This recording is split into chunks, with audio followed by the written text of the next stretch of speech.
It's not about everyone needs to be a specific version of success and excellence. It's about everyone brings something unique from their own lived experience and together bringing something that could not exist. I believe we shouldn't touch is the original taste. You can innovate with the techniques, with the presentation, with everything, but at the end of the day, when you try it, you close your eyes, it's the same. There's no one that succeeded in life. That success probably is just the cream on the top of the cake. They don't see how much struggles. I think what is keeping us going as a community and as entrepreneurs outside of our countries, that a lot of us are into hospitality and food. You have a stronger sense of identity, and you can be even more progressive when you hold on to your roots and you innovate them. Hello everyone, welcome to Gems of Arabia. Gems of Arabia is where we shed light on the hidden and the shimmering gems. Today we have our esteemed guest, Carol Mouawad, who is the founder and CEO of Mochi, a really incredible ice cream brand that focuses on elevating cultural bridges, really pioneering this in the Middle East and beyond. We also have Chef Mona Moussi. Chef Mona is a major contributor in Top Chef, one of our Saudi stars in Culinary, and also a connoisseur in pastry as well. We also have Tony Katous, really incredible story, very aspirational story. With Comptoir Libanais, who brought the shawarma and brought so many other elements of Arabian cuisine into the UK and beyond. Also we have our esteemed guest, head of pastry chef at Harrods, Phil Khouri. Yeah. Thank you for being with us, Phil. I really appreciate your movement of going vegan, and it's important for us to understand, so kind of bridging so many elements that are part of that. I think that the whole vegan movement is something that people need to be more aware of, and thank you for being with us. Pleasure, thank you. So starting with Carol, tell us, Carol, how did this incredible journey of yours start? When you first thought of coming up with Mochi, how did this happen? And why Mochi? I moved to Dubai to work with PwC. I was in the corporate world. I was a healthcare consultant. And when I moved to Dubai, Dubai has this pioneering spirit and attitude, and it's really a perfect environment for entrepreneurs to create new ideas and to pursue ideas and to actually be successful in it. So while working in Dubai, I tried the mochi, and I tried it actually in a Japanese restaurant in Lebanon while I was on vacation there. And I don't know how I imagined that I want to do mochi ice cream. Not cream, because I tried it with cream. I wanted to do it mochi ice cream because I love ice cream. It's very emotional for me. It has a lot of childhood memories. We grew up in Croatia. My dad loves ice cream, so there's a lot associated to that. But I wanted to do it with mochi. And I imagined, how they put the macaron with different colors and on a display freezer. This is how I imagined it, but with mochi ice cream. And I came back to Dubai. I was still working with PwC. I immediately started working on it.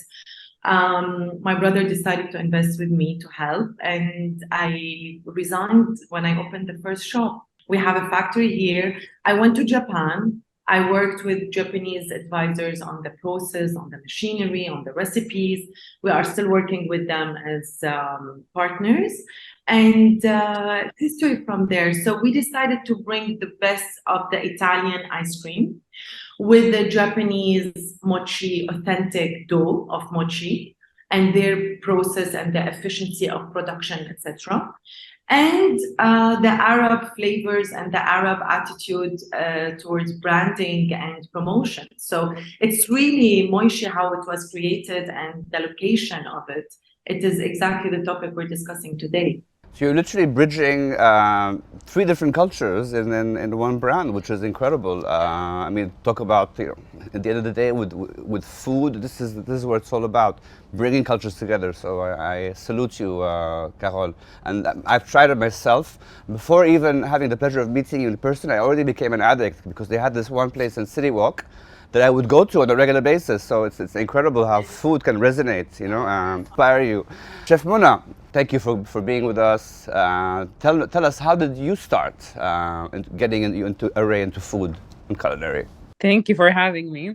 So I believe that us as humans, we all have a story. And once you discover what the story is, your life begins. And behind that, I started believing that if I wanted to do anything, it has to be something that I can inspire people with. Because me being a role in Top Chef, I inspired a lot of Saudis and a lot of Arab ladies, and it made me so proud, because at the end of the day, you don't do it for yourself only. You do it for the entire world, for the entire society, for people to actually discover what they want, discover what their stories are. So when I decided to open my shop, I was thinking about all the stories and how I can translate all these beautiful stories to a dessert where people will actually have fun and feel all the love behind it. Because at the end of the day, dessert is something that you take it to make yourself happy, to reward yourself. So in Sweet Atelier, I gather all the European, Ukrainian, all the foreigner techniques with the recipes from Saudi, ingredients from Saudi. So it makes sense to the Saudis and to all the foreigners who are coming, and we're welcoming them to Saudis. That's incredible. And what would you say is a recipe from Saudi that would resonate with you, just so we have even more of an idea? Okay, so basically, my signature cake is a date cake. It's made beautifully like a pyramid of pâte à choux, if you know the what's it called, croquembouche, but it's all made out of date. And then it's date cake, and it's with crème of haneni. It's a very traditional recipe, but it's all made out of a beautiful pyramid, and it looks so nice. Sounds amazing. Tony, tell us, Tony, how did this incredible journey? I mean, I definitely, got a sneak peek from your social media, but I think we need to hear it from you too. Incredible story. And to be very honest, sometimes I say, my story started from opening this restaurant. Actually, thinking for myself, my story starts from my childhood. I used to live across the pitch from a football, across the road from football pitch, and I come from a very humble family. Very simple. There's food on the table, but there's no more. And then I had to survive. And what I used to do was, as early as 8 years old, I used to go and sell football games. I buy tickets, I sell them at small profit. And I used to sell lemonade, I used to sell sandwiches, sardine sandwiches. Mm-hmm. And I think that's how really my story started. Your knack for entrepreneurship started early. Yeah, and I think, and my mom was my accomplice, and she was my first partner ever. And she's still my partner, my support. And then eventually when I came to London, and I came on holiday, and with no money in my pocket, I had £70, and it just came as an adventure as an 18-year-old. Then first night, didn't have much money. We spent the first night in Victoria Station, sleeping on the floor. Then we found a squat, the abandoned houses. I lived there for 3 months. No water, no electricity, no heating. And I lived there for about 3 months. And then eventually when I decided to stay, but long story short, the pressure from the family, then I convinced my parents I wanted to stay. They gave me their blessings. And but that time I was supposed to go back to university. And that's when I decided, if I stay here, all my friends within 4 to 5 years time will come out of university with a degree. One is doctor, one is a pilot. I want to have my own thing. That's when all I was doing that. In my mind, that's when I decided I needed to, within 40 years time, I have to do something. And the likelihood is to open a restaurant, because that's all I was doing. I was working in a restaurant. I started cleaning. I started doing everything. And then, I was doing 80 to 90 hours a week. And I was loving every moment. And I had that dream. And, in fact, all my life has been dreaming about doing something. And I opened my first restaurant when I was 22. So I think that's how I started. It's the end of the day, maybe survival rather than, it's about, I wasn't financially driven. I'm still not financially driven. I just love to dream. I used to dream when I was 8. I used to dream when I was 18, and I'm 52 today. I'm dreaming even more. My dream is even more than when I was 18. So That's amazing. yeah, and I mean, you're literally creating a new narrative with your own hands in the region, you know, and you've done that, which is incredible, you know. look, I think eventually I love what I do. That's very, very important. I think everyone here loves what they do, and that's why I love meeting and being surrounded by people that are so passionate about what they do. And I'm so grateful I'm doing a job that I love. It doesn't feel like a job. It's not easy, but if you love what you do, everything. So eventually I was working hard and hard. It's all the time about survival, but with the dream to grow something. Then with time I realized we are all our own ambassadors of our own culture. In whatever we do and wherever we are. And we're proud of who we are. And then eventually I found myself in this platform where not only I'm an ambassador of my own culture, but I have, you know, we built so many restaurants, we have so many people that come through our door, is an opportunity to raise the flag of our food, of our culture, of how generous really our hospitality is. And for me it's a mission, which I genuinely love, and I'm more and more excited. I want to be all over the world with our food. So my wish is one day to make Middle Eastern, North African and Lebanese food become as popular as Italian food. And I think it's a matter of time. Absolutely. If not, it's already begun. I mean, you also mentioned about the. I want more. But I'm sure it's definitely on its way and more thriving for sure. Phil, tell us about being head chef, pastry chef at Harrods. Okay.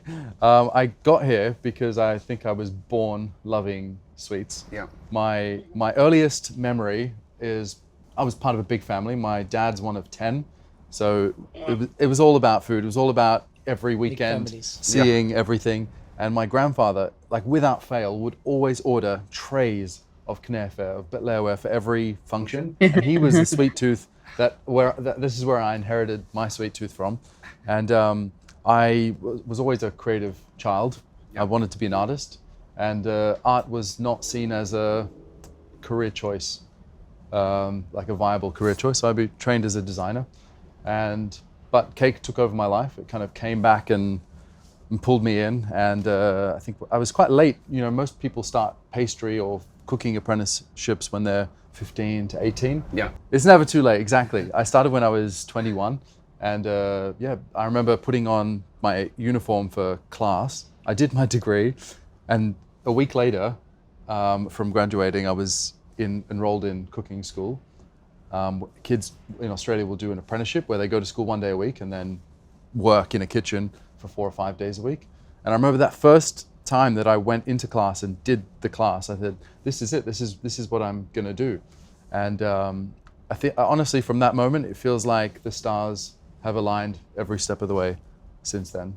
And I think that's the key. You got to follow your heart. I never worked for money. If I did, I would have shut off so many amazing opportunities. And it's always been about going to work in the best places, to learn from the best people. And I've ended up here. So it was your calling. Yeah, I feel like I was definitely called to it. You have also a specific approach towards vegan cooking and vegan pastries as well. Yes, I do. This is definitely my specialty and my special passion. Yeah. I think like at Harrods we do everything. We cover so many product types from viennoiserie to patisserie to celebration cakes to everything. And I mean, going to the food halls is like being a kid in a candy store. I mean, you literally. And for me, it was time to introduce some good vegan pastry. And I think it's such a new area. And I think a lot of people I think generally are reducing their meat intake, for example, but no one thinks, oh, I'll cut out dairy and eggs, or I'll go for a vegan dessert. And I think historically the options have been really bad. So it's about showing how good it can be. And I think we're in a really good place in Harrods to have some authority and say, this is what's possible. Absolutely. Carol, the movement that is happening in KSA and the Middle East in general, do you feel like this the approach towards vegan pastry is catching on to the Middle East? Especially, I would divide the Middle East between Levant and GCC. And GCC, because in GCC you'll find a lot of expats. So definitely the expat community inspire the local community. We are noticing more and more requests, and this is why we created our vegan line. So now we have a menu of vegan mochi ice cream. And we replaced the dairy milk with coconut milk, which is good for the skin, for the morale, for the taste. And we also trying to reduce our sugar ingredient as much as we can. So it is definitely catching up. Levant is also, it's behind GCC still, surprisingly, but it's getting there. Muna, what is the palate? If you would say there's a Saudi palate, because obviously you're based in Riyadh, and I'm sure that you're getting a bit more of an understanding. Has our palate changed over the years compared to how it was when we didn't have as many F&Bs and have as much exposure to international chains that are coming in now? We only had a few fine dining places. I remember, Hani Attas. Yeah. Who was an amazing pioneer in Saudi Arabia and single-handedly started the movement of fine dining in KSA. Did you have Nakhil? He had the Attas Hotel, he had Toki. Is that the one in Nakhil or la? Okay. Yeah. When I went to Jeddah, I remember. Wow, that's still like way craving back. the food, by the way. That was 20 years ago. But you know why? Because it's Manti, simple, close to the heart. The steamed dumpling, oh my God, that's 20 years ago. I still remember the taste in my mouth. But here you go. When you say it's a steamed dumpling, it's actually not. It's a mantu. But in reality, food does gather all cultures together. You can have one dough that is made in every country, which is mantu, shish barak, mante in Turkey, dumplings, gyoza. It's all over the world, but different names. They share similar cultures. It's like one concept that can be related in different cultures as well. No, going back to Ammu Hani, I call him Ammu Hani. He's a family, very dear family friend. He also had this amazing Chinese concept called Toki, which is as well 20 years ago. I mean, yeah. Incredible. Listen, I believe Amhani set, he really set the standards. It was all about hospitality, refined hospitality, beautiful food. But I believe as well that Saudis, they're very much aware now, and we travel the world. So we do understand and appreciate good quality food. We do understand and appreciate brands and ideas and concept behind it. You know what I mean? At the end of the day, I'll go back to the same subject. When I was looking at each one of you and how they were describing their stories, at the end, it's a story. And this is how we are special, because we all come from different backgrounds, different stories, but yet we are here under one roof, sharing passion. Yeah, absolutely. So what's next for Muna? Now you have a patisserie also that you're telling us about. I want my pastry to be all around the world, because this is like La Durée, for example. It's a Frenchy, beautiful pastry. It traveled around the world, and I believe my pastry shop will have the same chance, because you know what? At the end of the day, who doesn't want to eat a beautiful pastry with so much love behind it? Tony, your process of creation, dishes and recipes and so forth. Do you mix a bit of Western, or is it what does how does your creative process happen? For me, first and foremost, there's no limits. Whether it's food, whether it's pastry, there is no limits. The only limits is what we put ourselves. So I always like to come out with something that, in my mind, I think, it's something that I would love to share with my friends and family. That's something I love to eat. I have so many dishes. There's so many ingredients. When I was a kid, and I used to love eating. My mom, aubergine, I remember since childhood, I used to love my mom making aubergine in the different ways. One of the simplest ways she used to make them, she used to just cut them, thin slices. She put them in olive oil, and then eventually she just put some parsley and some lemon juice and some a bit of garlic. And honestly, for me, that was a luxury food. And then eventually, with time, I started taking this dish to the next level. I used to make it with tahina. I used to make it with pomegranates. I used to make it with pistachios. And then eventually, I think this is what we should do. We should not put limits on, especially in our cultures. This is not the authentic way. Innovation. We accept innovation in fashion. We accept innovation in technology. We expect in medicine. But why not in food? And also it's part of who we are, but we want to take our food to the next level. And I think same thing as what Mona is doing. She's taking the classical, pastries with the Saudi culture, together with the passion. She injected love and created something, and I love her passion. She says, I want to be all over the world. And for me too. What I believe is we shouldn't touch is the original taste. So you can innovate with the techniques, with the presentation, with everything, but at the end of the day, when you try it, you close your eyes, it's the same, This is where people will still be connected to it in a way. Muna, you just said something. When you close your eyes and you taste, and for me, what I like, there's certain food I like to eat, and I want to close my eyes, and I still think it gives me memories. It always gives you memories where you started it, you tried it before first time. Sometimes, I promise you, I miss my childhood. I talk to my childhood, and if I want to reconnect, not just with my thought, I just take a little bit of some figs, extra virgin olive oil, I dip it, I eat it. It reminds me the first time my grandmother gave it to me. That was about 45 years ago. Just said, I live that moment. I'm transported. So food also brings memories. But why you're doing this? Because the beginning, what the driven of who you are today was this memories. It's 100% who we are today is the memories, or whatever you call them, the good times, the bad times, trauma as a child, that makes us who we are today. Yeah.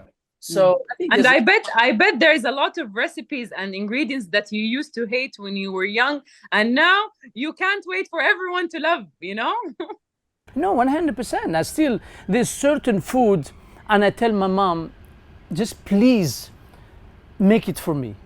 The reason I want her to make it for me, because I want to remember those memories when I was a child, and it brings back the child in me.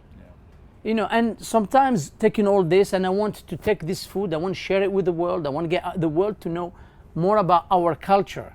And I think this is what we do. I think, unfortunately, people don't know enough about our, whether it's Middle East. I know for the outside world, an Arab is an Arab, or for us, we have a huge different cultures all around, North Africa, Middle East, Levant region. And I think, I'm super, super, super proud of who we are. And I think it is an opportunity for us to show the world the beautiful culture and the food we do. It's something that I was thinking about today, about how we're trying to promote our culture and our heritage and our attitude. Nowadays, as Lebanese, obviously we're facing a lot of problems, and the reputation is not the best all over the world. And I think what is keeping us going as a community and as entrepreneurs outside of our countries, that a lot of us are into hospitality and food. It's a way for us to communicate with the rest of the world and to communicate with the people in the countries we live in, because there's like a triple size of the population is outside of Lebanon, and we communicate through our food, through our hospitality business, and this is how we're being able to survive as a country and as a population. It's amazing. But this is exactly how, mashallah, all the Lebanese that I ever met in my life, they were so hospitable. They were grow up to be like this, They were brought up to be like this. 100%. definitely part of The DNA. sure. Now, Yeah. in the DNA, and now more than ever, we're holding very dear to this, and we're trying to portray it everywhere we are in the best way. It's because back home there's a lot of negativity, you know. So Yeah, you yeah. try to empower that strength that you have. Yeah, But you something know, to take pride whenever I in. think about it, mashallah, the Lebanese, nothing stops them, which although you're going through a bad time, We but learned it the hard way. We learned it the hard way. you learned it the hard way, and you can definitely see the beautiness and the ugliness, which is a very big technique in life. 100%, 100%. The beauty of this is also showing a contemporary side of tradition as well. And what you're all doing is you're innovating the tradition as well. There is a perspective that tradition can at times seem somewhat primitive, but it's not actually. You have a stronger sense of identity, and you can be even more progressive when you hold on to your roots and you innovate them. So each and every one of you is innovating in their craft, and I think that this is also key, showing progress, showing another side of what is considered to be cliché Arab, for example, or what's cliché, you know. For example, your cauliflower looks very innovative, very fresh, very new. It's not like the typical one. And Moshi and all of your works are progressive, modern creations. You know, so we need to also show this side of us as Can I creators. ask, Yeah. are there any Middle Eastern flavors in the range? Yeah, for sure. We have saffron, which is Persian, Middle Eastern, GCC as well. We have dates. And during Ramadan, and every Ramadan, we have a Ramadan menu. Oh, amazing. Knefe, sahlab, Yeah. jaleb. We always have Middle Eastern flavors. Very cool. Vimto? Yeah. Vimto. No, We did halewe. My favorite is halewe, by the way, which is white sesame. And it's similar to something they have in Japan, which is black sesame. So the halewe, or rahash, they call it in Dubai rahash. It was a great experience because Japanese will relate to, because of the black sesame ingredient they use a lot in their sweets. And the Arabs related to because of the halewe association. So it was the perfect example to combine both cultures. But you talking about these recipes, يعني I do have a rahash cake, I do have a saffron bento cup, and I do have a sahlab crunchy milfei. So we're all similar at the end of the day, you know? I mean, it's also amazing how there's different cultures that are being celebrated through cuisine. So we don't necessarily have to, like we were talking about this earlier on, we celebrate our culture, but there is also other ways of celebrating other cultures. So it's like a fusion of culture that you bridge together. So you're doing actually more than you think you are doing, you know? So it's not just celebrating yours, you're uplifting and celebrating others' cultures as well. So this is basically what the topic is about today. But moving on to our signature questions, which starting with Carol, what is authenticity to you? Authenticity to me is to be true to oneself. So wherever you are as entrepreneur or Lebanese or whatever you define yourself, you can be your own authenticity if you are true to yourself, regardless of the circumstances and the environment you are in. Chef Buna, what is authenticity to you? Authenticity to me is everything that comes from the heart, because our roots, who we are, how we were brought up, how do we want to show the world, it all depends on what comes from our heart and how you want your heart to be reflected on you. And Tony? Look, I guess anyone who is conscious knows that authenticity is very, very much being yourself, be yourself. It's an easier word to say than done. You can see a lot of people out there, they follow certain trends and then it kind of confuses them about who we are. For me, I think it's one word, be myself, and remember exactly I'm trying to be the adult version of my genuine child. And today, this is who I am. You know, if anything, I do sometimes talk with my younger self and we have a chat, the younger self with the adult self, and this is keeps me real about who I am, and be also very proud who I am and where I come from, because where I come from made me who I am today. I like that adult version of the child. Sorry, Carol? To try your technique to talk to my younger self. I like it. It's very advanced, by the way, huh? You Ah, have reached deep. a very advanced level, my We can friend. compare So- notes if you want, See ladies. another brand tomorrow. You know, we can and compare tomorrow. notes offline. I will send you my child as well. Talk to them, please. My Drop child the mic. self. Really incredible. I think it's the aromas, the nostalgia, the family recipes, all of these elements that are translated into dishes can really take you to a different place. So I completely agree with you. Nothing like those warm moments of, being special cuisine that your family offers you, or even for me, when I would go back home, I lived abroad, go back home and just taste the experience. It's all about the experience that you have. And I think for me, if there is one thing, as a 52-year-old, I've seen quite a bit, but I still have so much more I want to see. I think I want to live to 150 years. I'm genuinely meaning that, by the way, because I want to do so much more. I want to see so much more. If there is one thing I miss, if there is my childhood. Unfortunately, I can't go back physically to my childhood and go back, because this is everything started from there. Yeah. The culture, the values, the family. But I still can go back to my childhood in my thoughts. So that's something I like to go back all the time.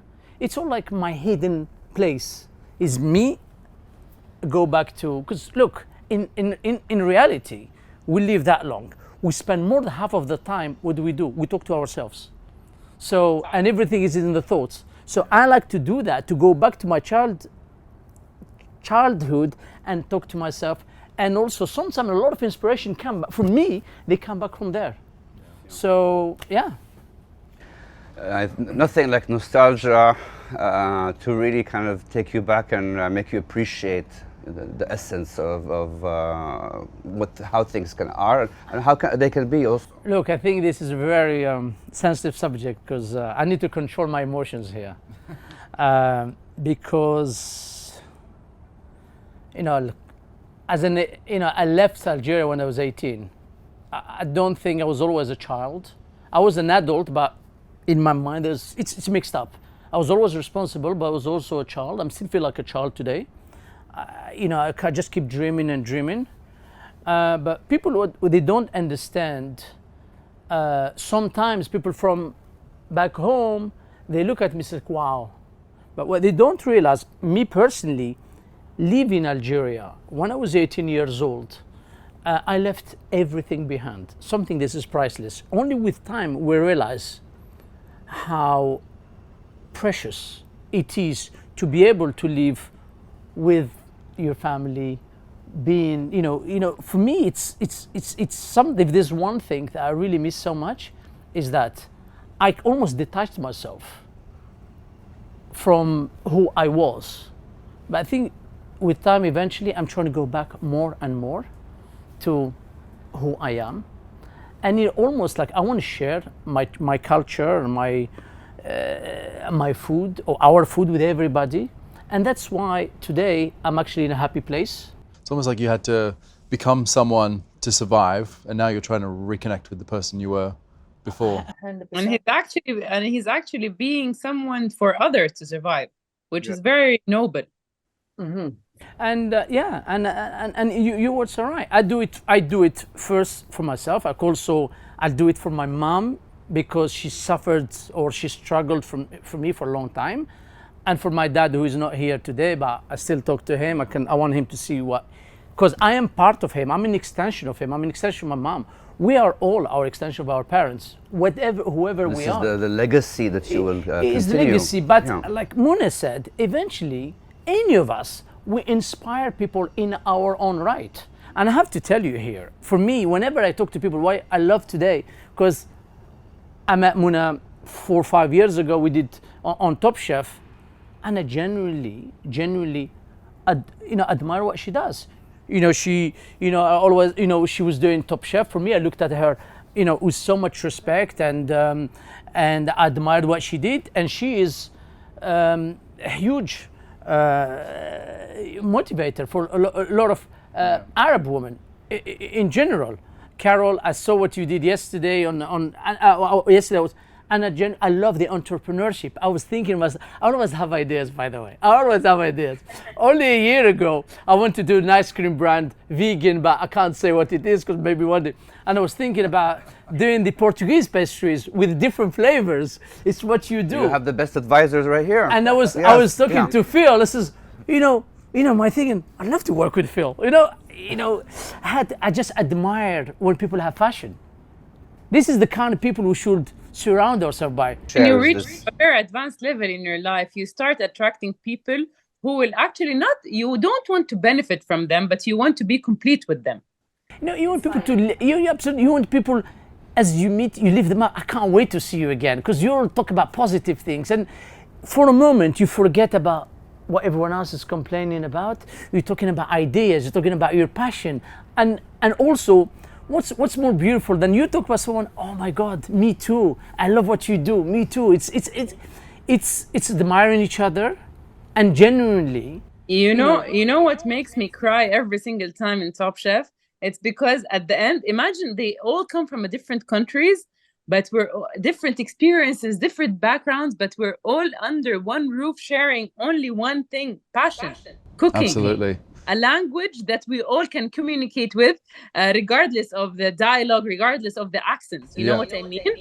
So at the end of the day, it's true that you go through very bad things in your life. People think that you made it so easily, but guess what? If you didn't go through all of this, you wouldn't be the guy. You wouldn't be the man you are today.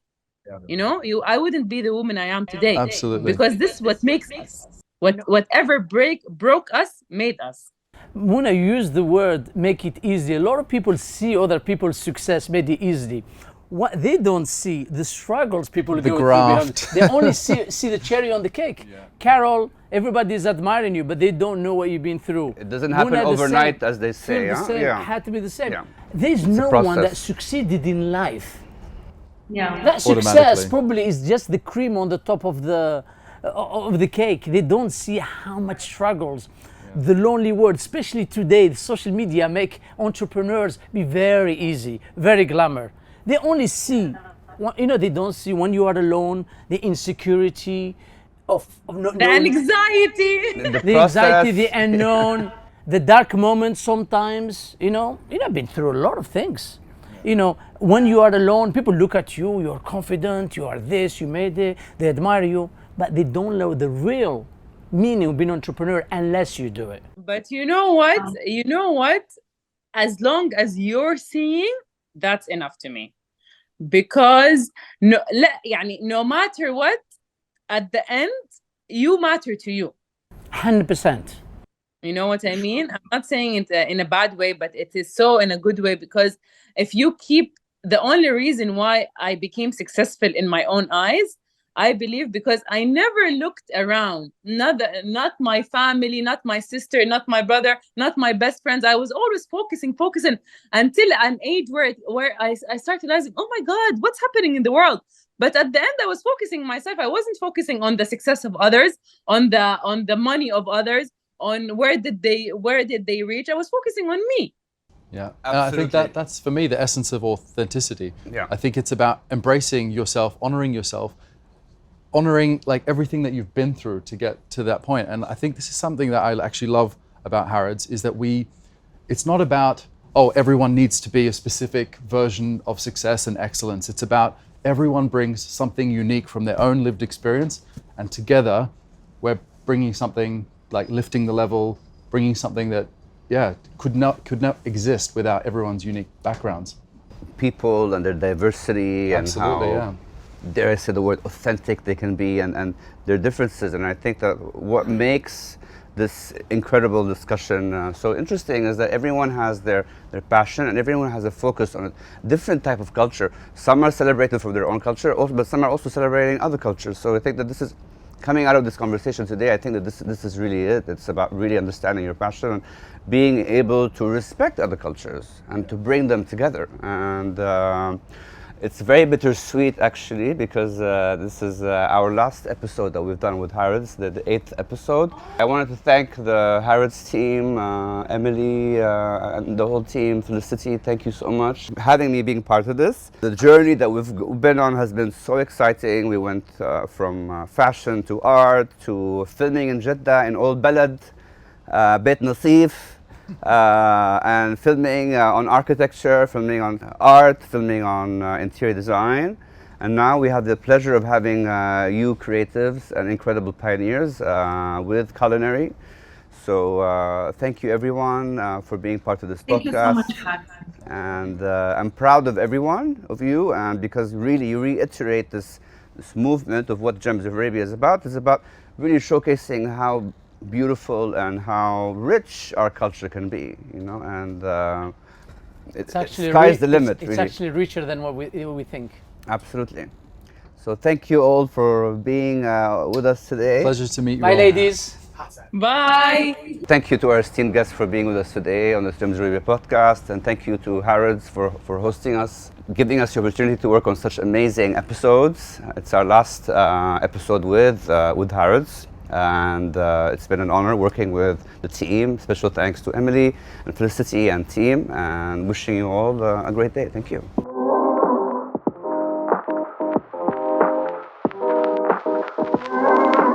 It's not about everyone needs to be a specific version of success and excellence. It's about everyone brings something unique from their own lived experience, and together bringing something that could not exist. I believe we shouldn't touch is the original taste. You can innovate with the techniques, with the presentation, with everything, but at the end of the day, when you try it, you close your eyes, it's the same. There's no one that succeeded in life. That success probably is just the cream on the top of the cake. They don't see how much struggles. I think what is keeping us going as a community and as entrepreneurs outside of our countries, that a lot of us are into hospitality and food. You have a stronger sense of identity, and you can be even more progressive when you hold on to your roots and you innovate them.